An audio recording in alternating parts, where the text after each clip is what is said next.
Le nouveau roi du Royaume-Uni aurait-il sous-estimé toutes les traditions auxquelles il est obligé de se plier? Depuis son arrivée sur le trône, faisant suite au décès d'Élisabeth II, survenu le 8 septembre dernier, Charles III semble parfois tâtonner tout ce qui touche à son nouveau statut. L'héritier du trône, qui sera couronné le 6 mai 2023, semble avoir découvert de nombreuses obligations dont il se serait bien passé.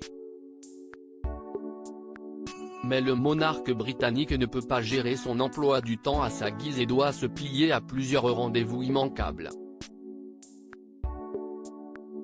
Il faut dire que l'époux de Camilla Parker Bowles est connu pour avoir du mal à garder sa langue dans sa poche. Abonné au coup de sang en tout genre, Charles III a de nouveau fait parler de lui, et pas pour les bonnes raisons. Dans une vidéo qui a fait le tour du monde, que ce soit dans les médias ou sur les réseaux sociaux, le nouveau roi d'Angleterre a été obligé de recevoir la première ministre du Royaume-Uni, Liz Truss. Pour information, l'une des obligations de chaque souverain anglais est d'avoir un entretien hebdomadaire avec la chef du gouvernement. Charles III a encore fait la une des journaux pour une crise de nerfs et le moins que l'on puisse dire est que ce nouveau rendez-vous n'a pas semblé au goût de Charles III.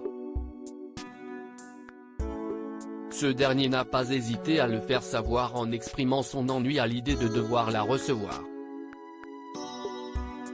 Alors que la caméra officielle tournait à Buckingham Palace pendant que lui et Liz Truss étaient en train de se saluer avec les politesses réglementaires, Charles III s'est exclamé « Alors, vous êtes encore là ? Mon Dieu, peu importe. » Alors même que leur réunion était de la plus haute importance. Car Liz Truss est en pleine crise politique et économique. Le Royaume-Uni et ses habitants sont frappés de plein fouet par les marchés financiers depuis que le Parti conservateur est arrivé au pouvoir. Alors Charles III va certainement devoir ronger son frein, car cela n'est pas près de s'arrêter.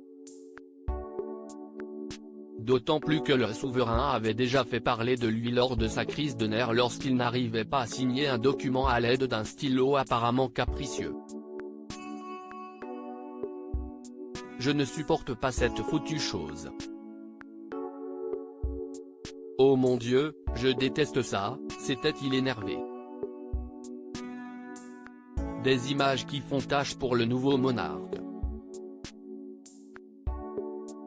Et notamment lorsque l'on sait à quel point le taux de popularité d'Élisabeth II était impressionnant.